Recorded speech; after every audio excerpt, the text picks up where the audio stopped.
Welcome, friends of the Greasy Shop Rag.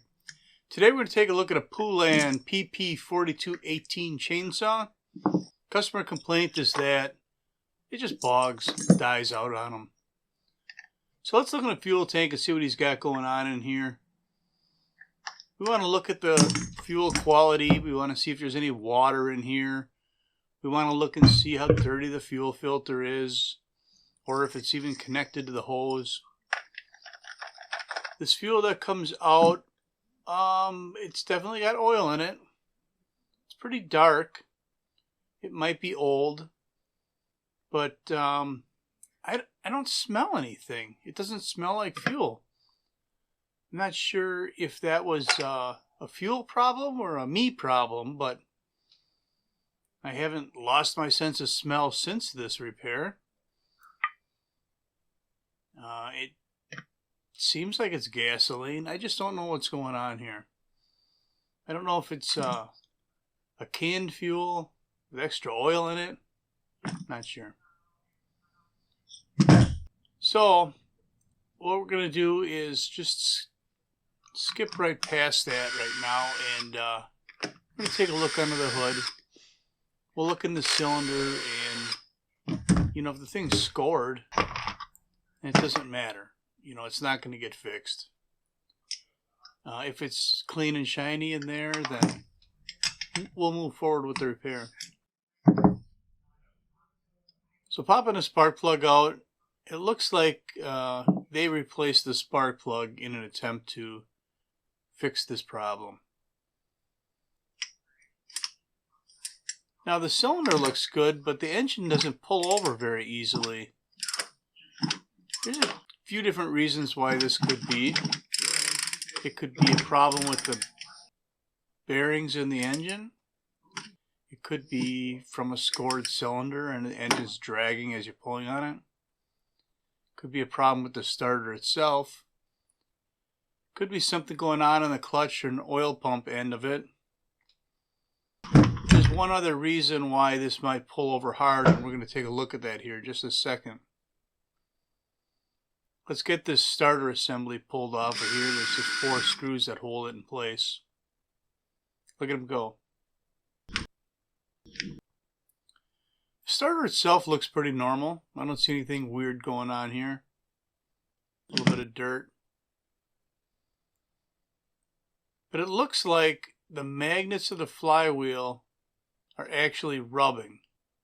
And they're rubbing on the ignition coil. So there's 2 reasons why that could happen. You could have play in the bearing, which it doesn't appear to be. Or the coil could be just moved up too tight. Now I did see that they replaced the spark plug.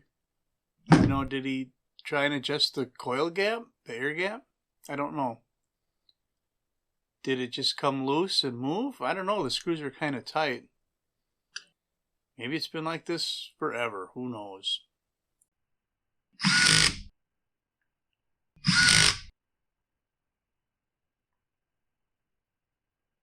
It wasn't rubbing a lot, just enough to drag a little bit. But we put our 0.3 millimeter gap gauge in between the magnet and the ignition module, and tighten the module down to set our air gap. We'll get the starter back on here and just, oh, look at that. It pulls nice and smooth now. So that's going to help, just allowing to pull the engine over easier. If you got that drag on there, that doesn't help. So let's throw the spark plug back in here. I don't think I actually tested for spark. But the problem wasn't that it wouldn't run. The problem was that it would bog. So no spark, I guess, has never been a concern on this repair. Fuel filter, it's not fresh. But I don't think it's the reason why this thing isn't running right. Let's put some of our mix in here and see if it runs. I never liked these caps. They're easy to grab, but They're usually tight. So it's priming up. Let's see if it runs.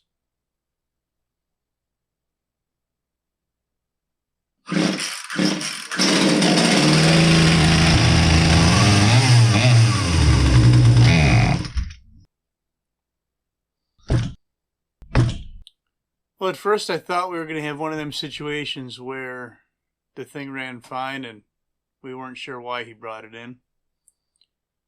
But in fact, it did bog out. So we're going to just dump this fuel out of the tank and dig into the carburetor. And I'm saving that fuel so I can reuse it. Alright. Put the cap back on there so I don't make a mess. There's two nuts. They're 8mm in size. And they hold this air filter base in place. Here's the second one. And then there's one screw. You got it right here. Once we have those three fasteners off of there, we can remove the air filter base. On this side we have the throttle wire. And there's a Z-bend in the end of that goes into the linkage on the carburetor. You just grab it and roll it out of the... There we go. Grab it and roll it out. There we go. So that throttle cable is part of the air filter base. It's kind of locked into it. And get this choke lever out of the way. It's got a Z-bend in it as well. And then we're going to have a fuel line that runs from the carb to the primer and a fuel line that comes up from the fuel tank. And then we can pop our carburetor off of there. Just checking the fuel lines, and they feel like the saw would run if you left them on there, but they probably should be replaced. So let's take a look at this filter again.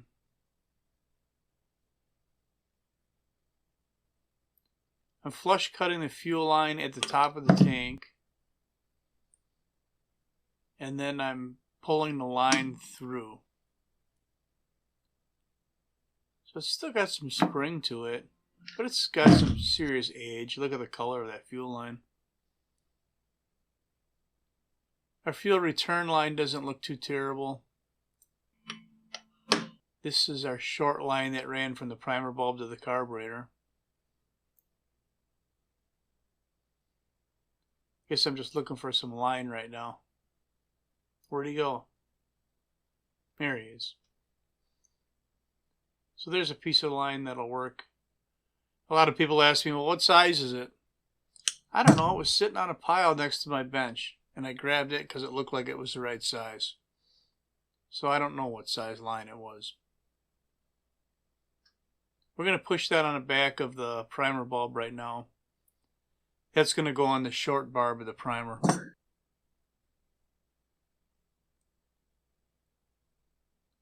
Alright, we're back with a fresh filter and a new piece of fuel line.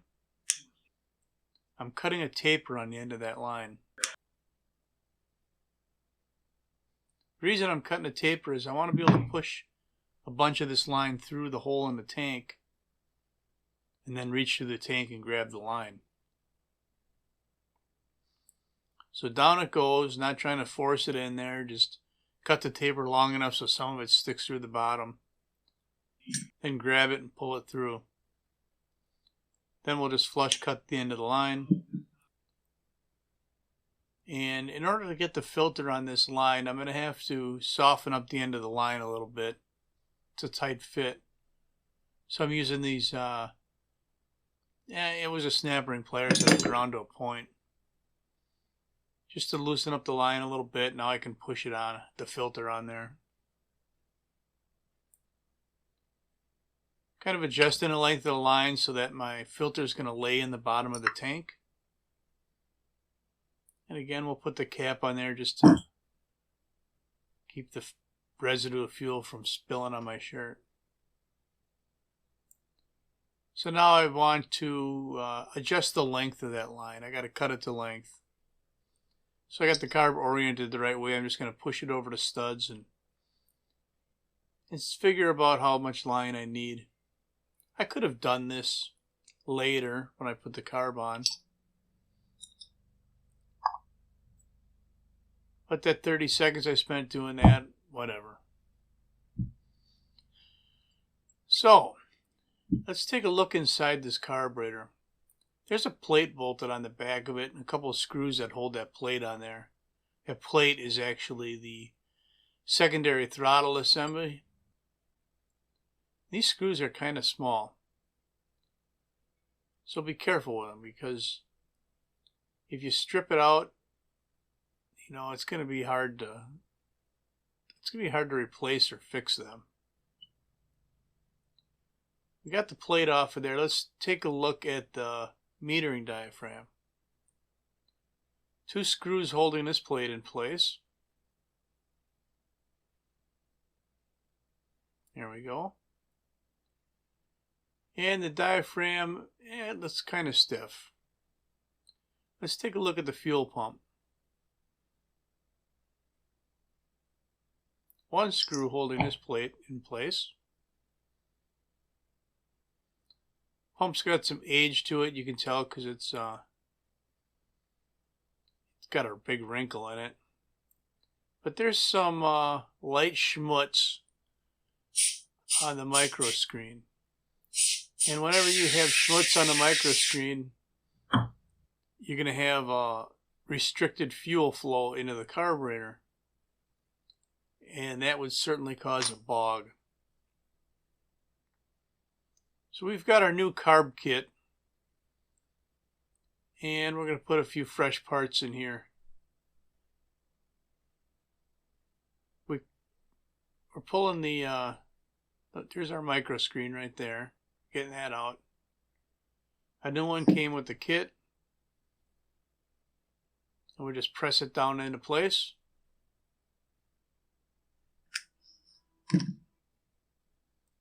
And then we're going to lay our fuel pump gasket down,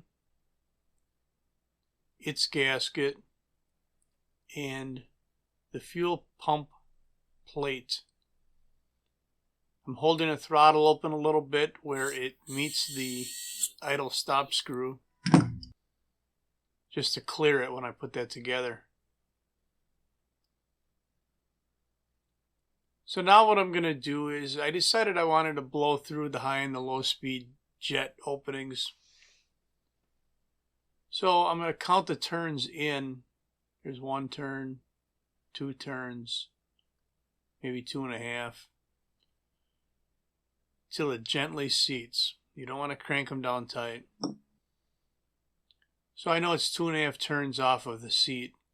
And I'm just blowing a little bit of carb cleaner through here, just to make sure that everything's clear there. And then I'll throw that needle back in. So we run it all the way down till it gently seats. And then we'll count our 2.5 or whatever it was turns. And then we'll do the same thing for the other one.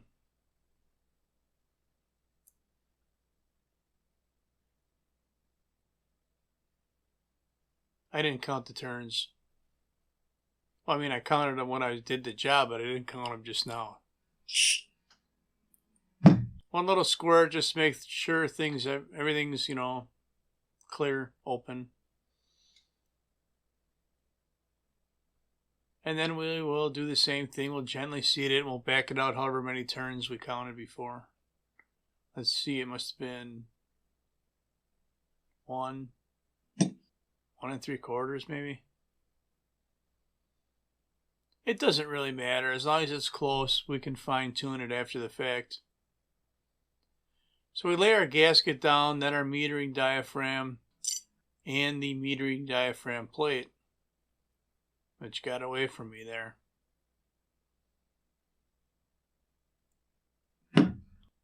And then find our 2 screws there on our magnet. We'll run them into place. You know, sometimes it doesn't take much for there to be a bog. And it's not like we opened this thing up and found a ton of schmutz in the microscreen and a potato chip crispy metering diaphragm, anything like that. We found problems with those items, but they were pretty subtle. But sometimes, you know, like I said, that's all it takes. So this saw, I'm guessing, probably sat for a while, unused. It probably, I don't know what that schmutz was in the screen. Some kind of scum. Who knows? I mean, at some point in its life, maybe it ingested a little bit of water. Maybe there's some water in the tank. I didn't see any evidence of that now. But in the past, I mean, the saw is 20 years old. At any point that could have happened. And then that scum started to develop in there. Alright, let's put this carburetor back on. There's our fuel line. We're just kind of getting the carb oriented.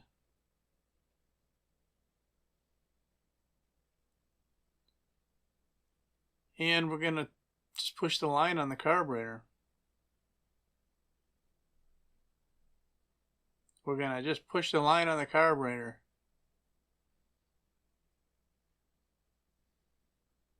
Did he get it?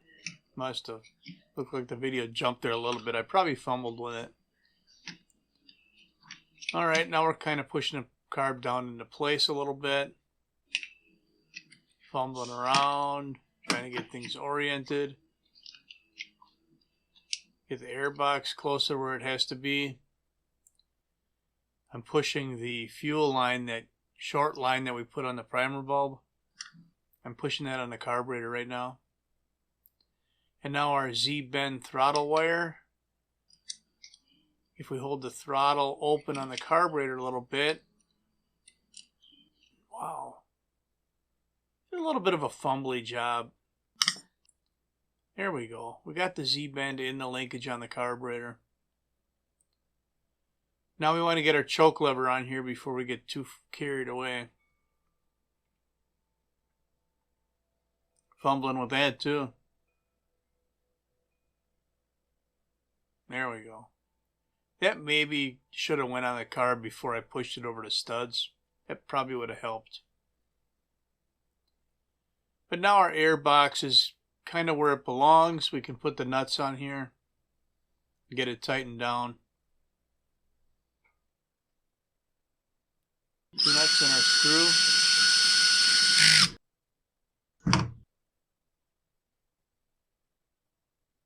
Using our 8mm T-handle.